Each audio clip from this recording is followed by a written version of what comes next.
Hi. I'm just remembering the first time I ever performed the Forgotten Carols back in 1991. It was at home. We did it for the family. And I played all the parts, sang the songs, and tried to imagine what it would be like if other families a few nights before Christmas would read this story and sing these songs or listen to the songs and have their own little Christmas tradition. I had no idea, zero, that 15 years later, thousands of people would come to see our family perform the Forgotten Carols. And now that it's on a DVD, I get a chance to share some things kind of behind the scenes from my heart to yours. One of the questions that I've always been asked that I'd like to share with you is, when am I going to get tired of doing this? I've been telling this story for 15 years. And the answer is, it doesn't get boring to me, because every night I learn something new, something kind of special, and quite frankly, something that surprises me. I'll give you an example. One night when we were performing the show, I was listening to the Innkeeper song, and I was reflecting back on when I first wrote it. At the time, my son, Scott, who plays Dr. Halifax in this production, was just a 12-year-old, 11 or 12 years old. And I was starting to work on this song, thinking I was into something really important, and he came in, giving me the signal of, "You want to talk, Dad?" But unfortunately, I was way too busy, like the Innkeeper, and was doing something important, so I kind of shushed him away without being too rude and finished the song. Well, here I am on stage listening to my other son, Jeff, sing this song of the Innkeeper, and I hear the lyrics, missing my chance to share in the joy, I never saw the boy. And suddenly, this was not a song about the Innkeeper who turned away Joseph and Mary, it was about me. And I heard it with new ears, and I realized how many of us miss opportunities to let him in. When you've done it unto the least of these, you've done it unto me. And so now, whenever I hear this song, there's new meaning to let him in. And I knew where that cry had come from, 'cause I told them where they could go. But I didn't think I could face them, so I walked slowly home, missing my chance to share in their joy. I never saw the boy.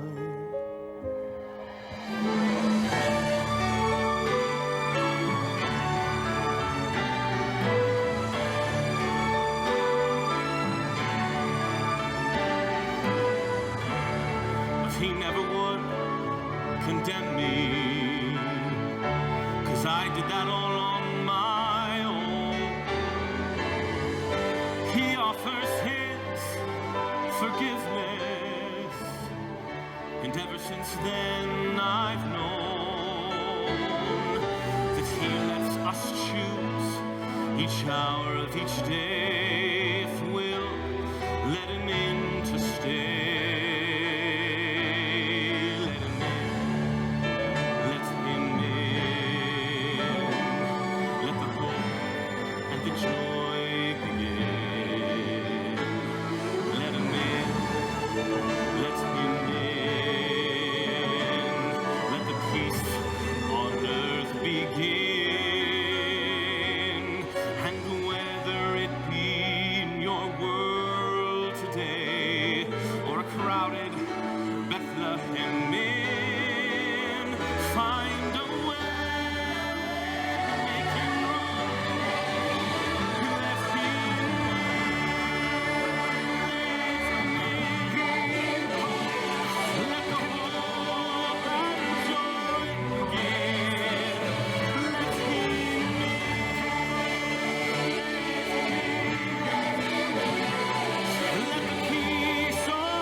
There were so many different versions of this show that have evolved over the years. I remember to set up the homeless song, I would come out as a cab driver. And I had this funny mustache on, and I would kind of try to talk like I was from New York, and I'd say, I've been driving cab for a long time, and it's really difficult. And it was just shtick to make time for the guys who were going to sing in the homeless choir to leave the Forgotten Carols choir and go get in their costumes and do it. So I would try to do a minute and a half of just stuff. And when Scott was working on this adaptation, he said, you know, Dad, you've got a really great opportunity you're missing to have the cab driver's relationship with Constance talk about something that's really important to this show and to reveal how Uncle John really is a part of her life. And I said, what are you talking about? And then he showed me the scene where the cab driver talks about why he gives a special name to something that he loves. Hello there. Where can I take you? 1456 Lincoln, please. Do you want me to take the East Street route or Beckstrand Avenue? I'm sorry, what did you ask? East Street or Beckstrand. Oh, either is fine. Beckstrand, please. Beckstrand it is.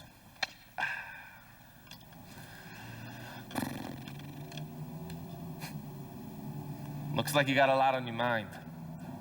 It's like I could take you home to Tooele. You wouldn't even know the difference. But don't you worry, Dinah would never let me get away with that. Is Dinah your dispatcher's name? No, Dinah's my cab's name. Your cab? Yeah, it's a pretty name.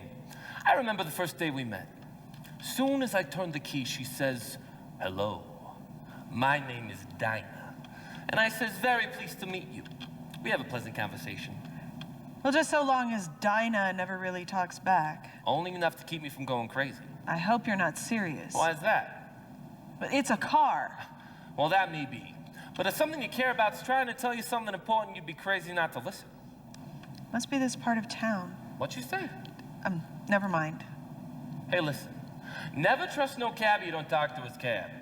My father still tells me about this crazy old guy I used to work with. Says he told stories like you would not believe. But he names his cab Sarah. And Sarah was his old lady's name, but he really loved her. And let me tell you, that cab ran forever. Like my father's always saying, you give it a new name, you give it a new life. But you gotta name it with love, and you gotta tell her every day. I love you, Dinah. Love you. Before we got a script that is kind of the script of the Forgotten Carols, people from all over the country who'd read the book and heard the music called up and said, can we do our own little adaptation for our community theater or for our church group? And I said, great, just let me know how it's going and tell me how to make this better. I got a chance to go see a production of the Forgotten Carols that touched me a great deal in Texas. And while I was there, there was a scene, the way the director had handled the scene of the homeless choir, I had never thought of, and it moved me so much. What was happening was Uncle John was hidden in the homeless choir, which I had never been able to do in the productions that we'd done in the past. And I watched this guy see in this Texas production a completely homeless guy freezing out in the cold, and Uncle John takes his coat off and goes and puts it around this guy. And first of all, I loved the fact that this story was getting better because of other people. It wasn't about me, it was about they were owning it and they got the spirit of this guy. But most of all, this vision of Uncle John taking his coat off and putting it around this guy and inviting him to be a part of the homeless choir, even though Connie Lou couldn't see it. I've been doing it that way ever since, and I love it. Homeless, homeless, like the Christ child was. Homeless, homeless, but there is hope because He came down to earth to lead us. He vowed He'd never leave us. Homeless, homeless, for in His love there is home.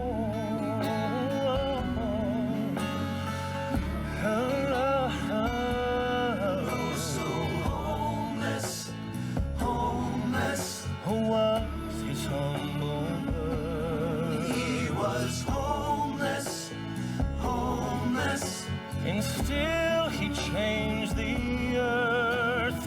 Nothing kept His heart from giving. The most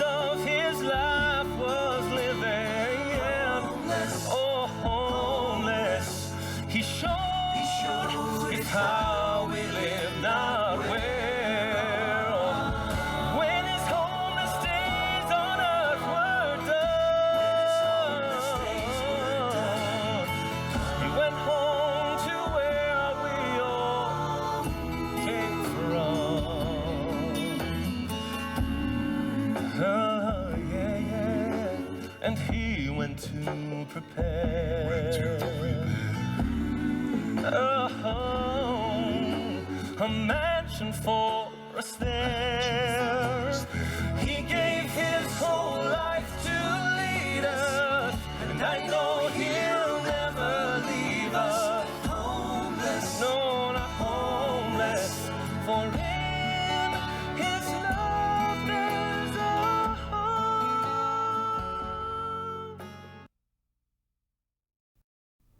You know, there's a great truth about theater, and that's show me, don't tell me.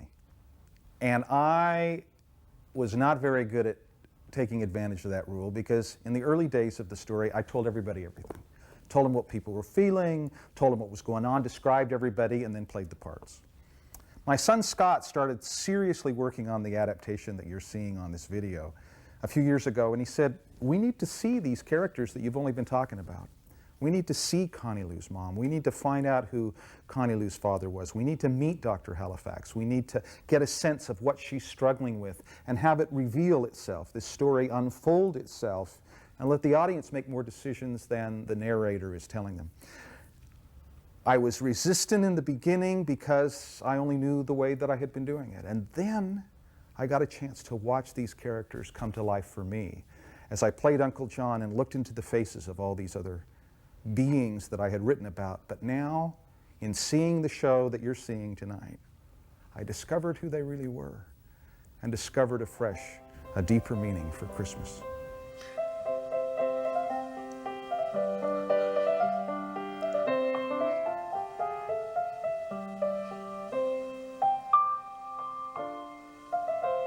What is that? What is that? What is what? Why are you changing it? I just thought I could What write. what did you think? I thought I could write something to go between the. Have you been writing music, Constance? No, Did you know your dad used to write songs you did? all the time? Didn't I tell you that? I'm sure I told you that. No, I don't think so. Oh. Well, I mean, they weren't all winners, but some of those songs were really something. And he never had any real training either, but he was so smart, Constance. He would question everything. You wouldn't believe some of his questions. And then he'd find some answer that made sense to him, and he'd share it with me. And, well, he had this one song, and I thought it was so different. How did it go? Da, da, da. Oh, I hate this. I can't remember. So, what? You're taking after your dad now. Am I? Are you writing music or aren't you? No, sort of. I don't know how to. I can't believe I... Are you writing anything down? And I mean on paper. Well, I don't know how to write the notes, but sometimes I can't sleep and I think of these melodies at night, and Your father never wrote anything down either. he didn't. Don't you dare do what he did to me, Constance. Don't you dare. I won't. He didn't leave me anything. I'm sorry. And I've forgotten all of them. Are you okay? I'm fine.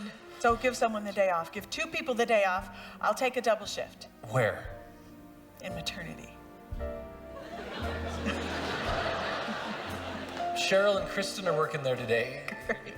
Great, I'll go let them know. I can't wait to see their faces. And what about you? Well, what about me? They need to be with their families, don't they? Yes, but what about you? Me? Yes. Well, you'll be here, won't you? Yeah. And you still have some egg salad in the fridge? Yes, I do. Well, all right then. All right then. Merry Christmas, Berkeley.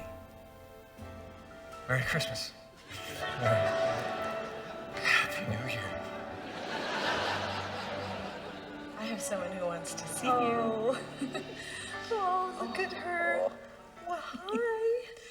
Oh, she's beautiful. you. Have you picked out a name yet? Oh, no, nothing yet. I was hoping something about her would let me know when I saw her, but no, nothing yet. Well, give it time. Yeah. You let me know if you need anything, okay? All right, thank you. Nurse, I can barely keep my eyes open. Is that normal? Yes, it is. You just had a baby. Here, let me take her. And you get some rest. Oh, goodness. Thank you. You're welcome, Megan. What's your name? I can't believe I don't even know your name. My name is Constance. Constance. That's a beautiful name. Thanks. I like it. But my friends, well, all my friends call me Connie Lou. Get some rest.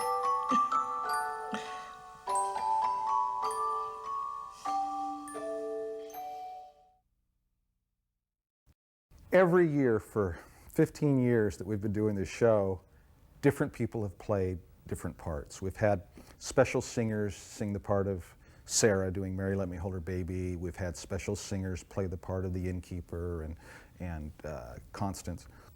But there's a woman who plays the part of Sarah that is my favorite. And it's not just because she's been my wife for 33 years. It's because she owns this character. She used to complain when I say, come on, Lynn, come sing Mary Let Me Hold Her Baby, be Sarah. She says, oh, I'm not a professional, and my voice is not that great. And I said, who you are is great, and it makes that part come to life. I am so grateful that in the tour, this once-in-a-lifetime tour where my two sons and my wife are in the show, that you get a chance, if you haven't seen it before, to get to know Sarah as she sings Mary Let Me Hold Her Baby, so soft and warm. Mary let me hold her baby, and I was reborn.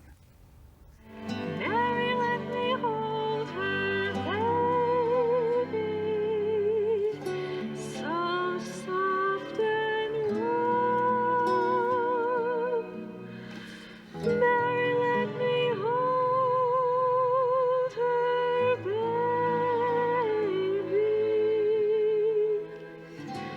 and I was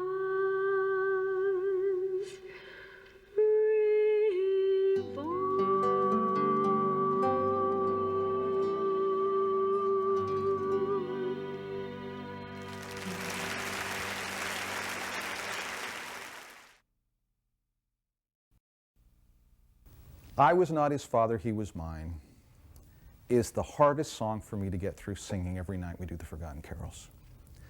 Because it's about how difficult it must have been for Joseph to be the father of Jesus, to be his stepfather, and to try to figure out how he was going to teach him when he himself may have felt inadequate the way most fathers feel, at least the way I know I feel. So it's always been an emotional thing to sing this song. But in this production, I sing it as a duet with my son Jeff, who's the voice I never had. And as I listen to him sing those notes in harmony with mine, and I think about the father and son relationship that has allowed me to perform with my two sons and my wife, I think this production is more of a gift for me than any of you who will ever watch it. But thank you for supporting this show for enough years that I had a chance to do this. And then he spoke of the misgivings that he had had 1,000 times, and how Jesus found the tender moments to let him know he had done just fine. And then the carpenter recited the greatest truths he'd ever learned, and testified they came from Jesus. And then my heart within me burned, and we embraced as he departed. And Joseph told me one more time, tell them I was not his father. Tell them he was mine. No, I was not his father. He is mine.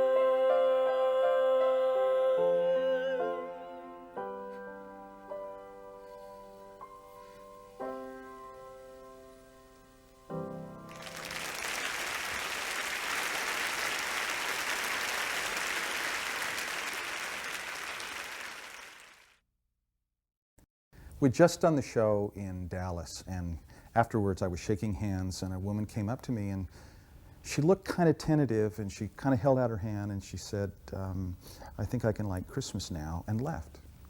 I thought that was an odd comment, and a few minutes later, a dear friend of hers comes up to me and said, her friend was gone, she said, do you know what that means? I said, no. She said, that's my best friend in the world, and she had a horrible experience 7 years ago at Christmas, and so the only way she can function is to not do Christmas.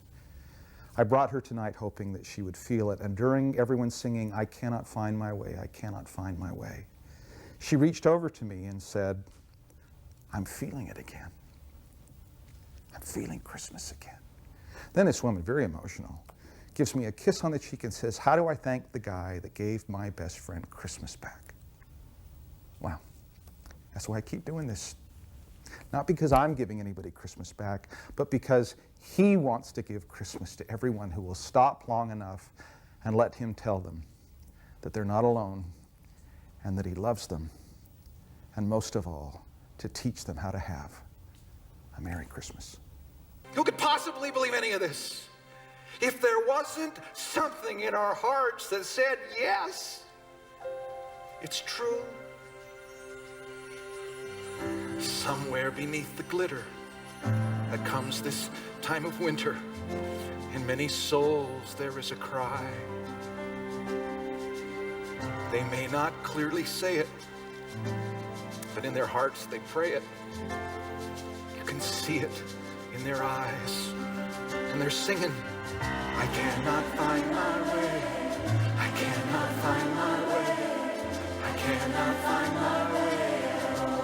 And their numbers are growing, and they're saying, there are so many voices, so many different choices, I cannot find my way at all.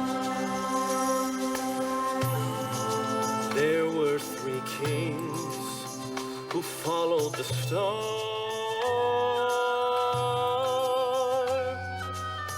of Bethlehem.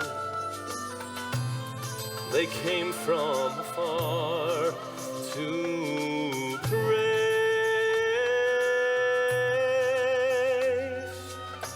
and honor him, the light which beckoned them to seek the Lord of men.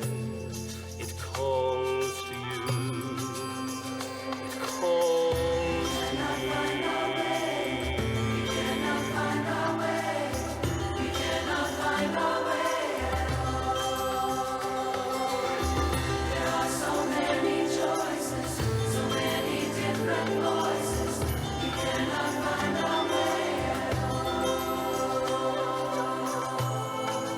We're not alone, 'cause we have a star,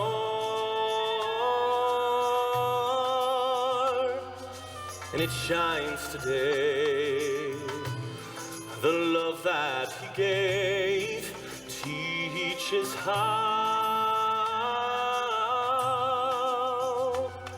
and shows the way. That light is clear to see if we have faith and believe. 3 kings found the Lord, and so can we. Cannot find our way at all. 3 kings found the Lord, and so can we. There are so many choices, so many different voices. 3 kings found the Lord, and so can we. And if you've lost your way, that light burns bright today, and it will shine eternally.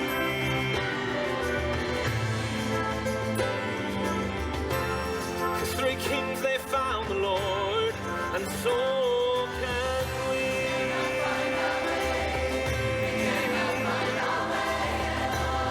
3 kings found the Lord, and so can we. So many different voices, we cannot find our way at all. 3 kings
True confessions. I've wanted to do this for a long time and have really chosen the opportunity to do this show with my family to be what I wanted you to share with your family and your friends who maybe haven't had a chance to see the Forgotten Carols or have wondered what it's all about. And I am grateful for that opportunity. Most of all, though, I am grateful for the magic of Christmas. At the end of the program and in the special features, the encore section, which is one of my favorite parts of the show, I remind people that if they felt anything during the show, it wasn't the singing, it wasn't the story, it wasn't the songs, it was the magic in the air.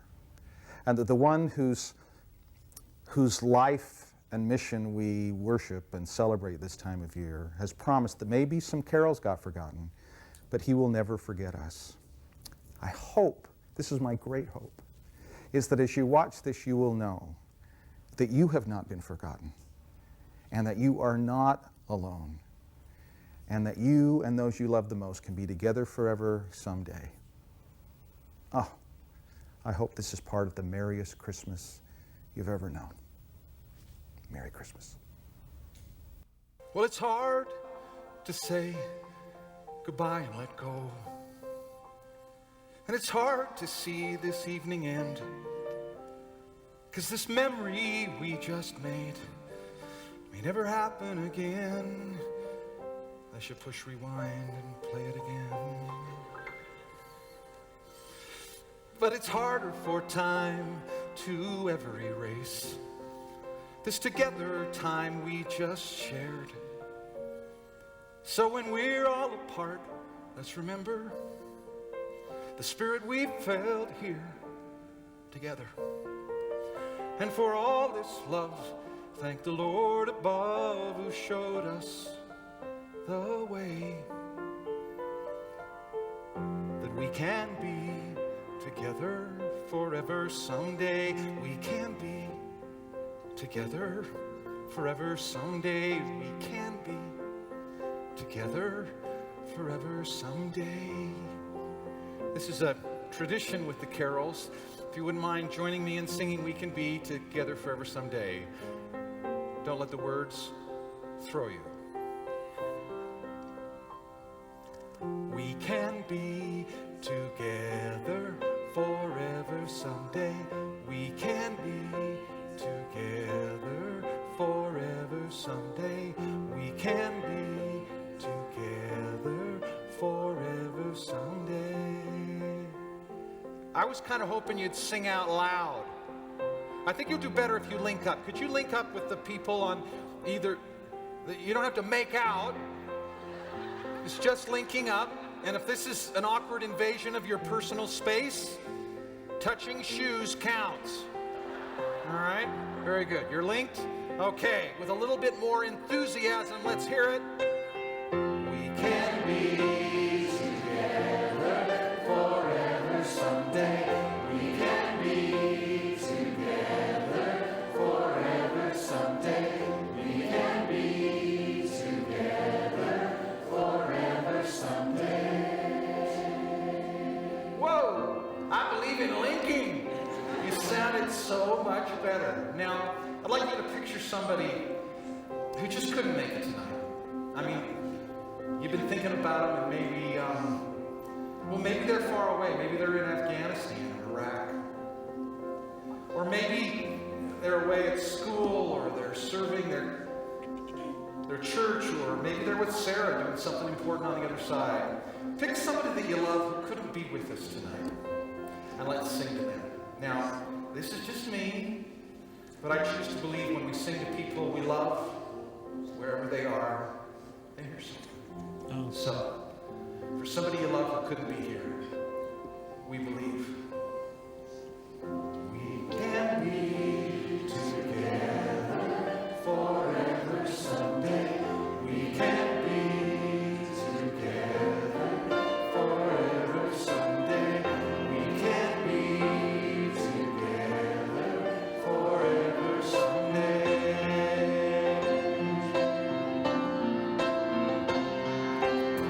We can be together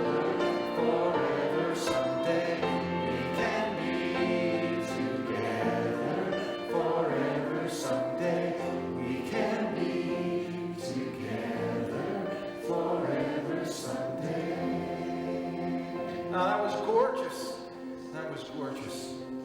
That was gorgeous. Thanks. You know, if you felt something tonight, all of us want you to know, we know, it wasn't the story. It wasn't the songs, wasn't the performance. It was the magic in the air. And I believe it comes this time of year to remind us that though there may have been some carols that got forgotten, the one whose birth we celebrate has promised he will never forget us. So, to carry this feeling home, let's not clap anymore. You've already made us all feel like big shots, and we love that, thanks, but this evening was never meant to be about us. So picture him however you picture him, whether it's the babe in Bethlehem or the King of Kings or however. And as we sing, let's hum together the one carol that could never be forgotten.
Now, you may feel like you're at Constance. You're wondering if Uncle John's ever going to find you. Well, hold on. He'll find you. Or maybe you're Uncle John and there's some Constance out there that needs you to help her find her Connie Lou. If you have a feeling who it is, you can find her. The point is that this Christmas, wherever you are on the journey, you have a chance to make this the greatest holiday you've ever known. You've done that for me.